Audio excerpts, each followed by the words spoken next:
Assembly ఎన్నికలు ముంచుకొస్తున్న వేళ తమిళ రాజకీయం చిత్ర విచిత్రంగా మారుతోంది. చీలికలు కలయికలతో కొత్త సమీకరణాలకు తెరలిస్తోంది. ప్రధాన రాజకీయ పక్షాలు మద్దతు పెంచుకుంటూ ఉంటే చిన్న పార్టీల ప్రభావం అంతకంతకు తగ్గిపోతోంది. చేరికల్ని ప్రోత్సహిస్తూ కొత్త ఎత్తులు చేస్తున్నాయి అధికార డిఎంకే, విపక్ష అన్నా డిఎంకే.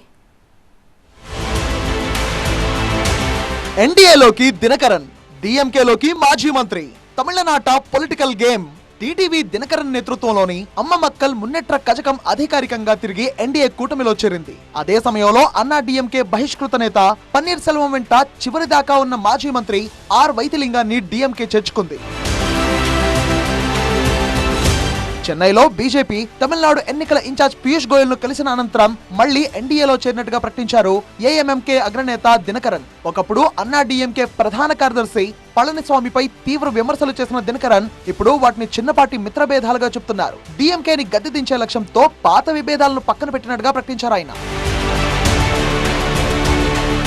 అన్నా డిఎంకేతో బీజేపీ మళ్లీ పొత్తు కుదుర్చుకున్న తర్వాత తమను నిర్లక్ష్యం చేస్తున్నారన్న కారణంతో ఏఎంఎంకే గత ఏడాది ఎన్డీఏ నుంచి బయటకొచ్చింది. అయితే జనవరి 23న ముద్రాంతకం సమీపంలో జరగనున్న ప్రధాని మోదీ ఎన్నికల ప్రచార సభకు ముందు ఏఎంఎంకే మళ్లీ ఎన్డీఏలో చేరింది. 2017లో ఏఐడిఎంకే నుంచి బహిష్కరణకు గురైన తర్వాత తొలిసారిగా పళనిస్వామితో కలిసి దినకరన్ ఆ వేదిక పంచుకునే అవకాశం ఉంది. ప్రధాని బహిరంగ సభకు ముందే కూటమిని మరింత పటిష్టం చేసేలా బీజేపీ వ్యూహాలు రచిస్తోంది. ఇప్పటికే BJP, AIADMK, PMK, TMC, IJK కూటమి భాగస్వాములుగా ఉన్నాయి. ఇప్పుడు ఏఎంఎంకే చేరికతో కూటమికి కొత్త ఊపు వచ్చింది. మరోవైపు దివంగత విజయకాంత్ స్థాపించిన డిఎండీకే కూడా ఎన్డీఏ గూటికి చేరేందుకు సిద్ధంగా ఉన్నట్టు ప్రచారం జరుగుతోంది.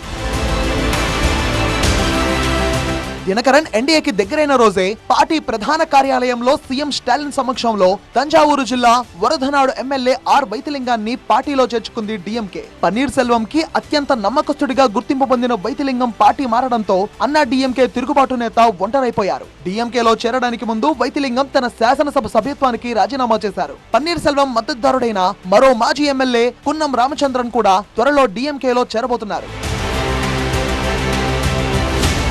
డిఎంకే అన్నా డిఎంకే ఎత్తులకు పై ఎత్తులేస్తుంటే ప్రభంజనాన్ని సృష్టిస్తాననే నమ్మకంతో ముందుకు వెళ్తోంది హీరో విజయ్ సారథ్యంలోని టీవీకే పార్టీ. దినకరన్ కలిసి రావడంతో అన్నా డిఎంకే బీజేపీ కూటమి ఇంకాస్త బలపడింది. అరవ రాజకీయాల్లో ఆరాటం తప్ప పోరాటం లేని నాయకుడిగా మిగిలిపోయారు పన్నీర్ సెల్వం. తన భవిష్యత్ కార్యాచరణను త్వరలోనే ప్రకటిస్తానని పన్నీర్ సెల్వం చెబుతుంటే ఇన్నాళ్లు ఆయన వెంట ఉన్న కీలక నేతలు ఒక్కొక్కరుగా జారుకుంటున్నారు.